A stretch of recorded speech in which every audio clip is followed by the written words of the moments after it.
Halo anak-anak, nice day. Jumpa lagi dengan Bu Alfi. Di sini kita masih belajar tema 1, hidup rukun. Subtema 4, hidup rukun di masyarakat, muatan pelajaran bahasa Indonesia. Simak baik-baik ya anak-anak. Semangat! Kita akan belajar tentang kalimat penolakan. Apa itu kalimat penolakan? Ya, kalimat penolakan adalah kalimat yang digunakan untuk menolak sesuatu dari orang lain. Kalimat penolakan digunakan untuk menolak seperti ajakan, pemberian, pendapat, atau perintah dari orang lain.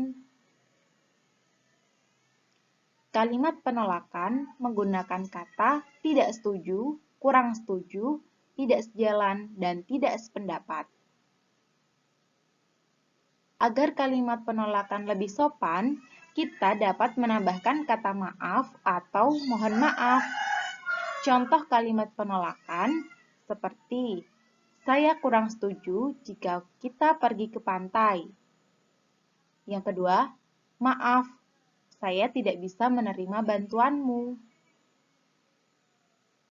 Ya, selanjutnya kalimat yang mengandung penolakan. Yang pertama, jika tidak bersedia menerima pemberian atau ajakan orang lain, kita bisa menolaknya dengan sopan. Nah, anak-anak, jika ingin menolak ajakan teman atau menolak pemberian dari orang lain, anak-anak bisa menolak, tetapi dengan cara yang sopan ya anak-anak. Yang kedua, gunakan kata maaf agar lebih sopan, sehingga orang tersebut tidak tersinggung. Nah, untuk menolak sesuatu yang akan diberikan kepada kita atau ajakan juga, kita bisa menggunakan kata maaf supaya orang tersebut tidak tersinggung dan tidak juga marah. Yang ketiga, selain itu juga bisa menggunakan kata tidak, terima kasih, dan lain kali ya. Nah, ketika anak-anak akan diajak main, misalnya nanti anak-anak bisa menggunakan kata maaf, aku sedang belajar, lain kali ya. Gitu ya anak-anak.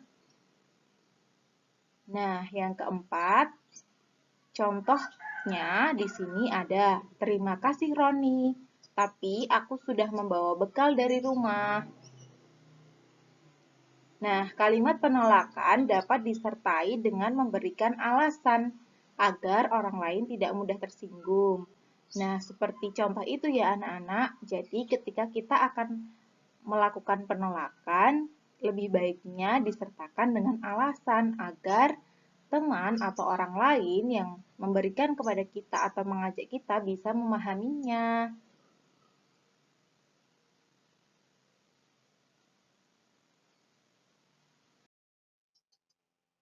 Nah, selanjutnya kalimat penolakan dalam teks dongeng.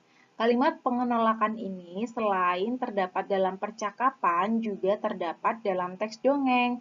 Anak-anak tahu apa itu dongeng? Ya, dongeng adalah cerita tentang suatu kejadian yang penuh hayalan. Jadi, dongeng ini berisi imajinasi atau hayalan saja, bukan secara nyata ya anak-anak.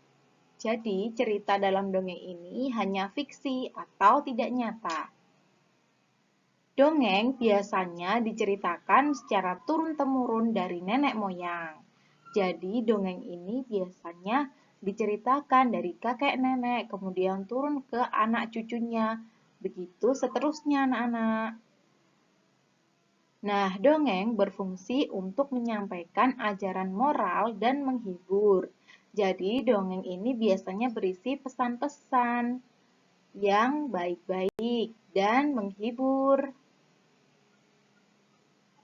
Nah, dongeng berisi percakapan, ada yang berisi ajakan, ada pula penolakan. Nah, Bu Alfi punya contoh teks dongeng. Simak baik-baik ya anak-anak. Judulnya Kisah JJ si Jerapah. Di padang rumput yang luas, hiduplah sekelompok jerapah. Ada jerapah bernama JJ dan Jojo. JJ bersifat sombong karena merasa tubuhnya paling tinggi. Jojo bersifat baik hati, tubuhnya tidak terlalu tinggi. Pada suatu hari, kakek jerapah meminta tolong kepada JJ dan Jojo. Kakek jerapah minta tolong diambilkan daun segar. Namun JJ menolak. Tidak mau kek, saya sedang repot. Jojo dengan sekuat tenaga mengambil daun segar untuk kakek jerapah. Suatu hari, JJ mendapat kesulitan. JJ jatuh, kakinya terjepit bebatuan. Teman-teman hewan lain tidak tega melihat JJ kesulitan. Mereka menolong JJ. Akhirnya, JJ sadar bahwa saling menolong antar teman itu penting. Nah, dari teks ini terdapat kalimat penolakan.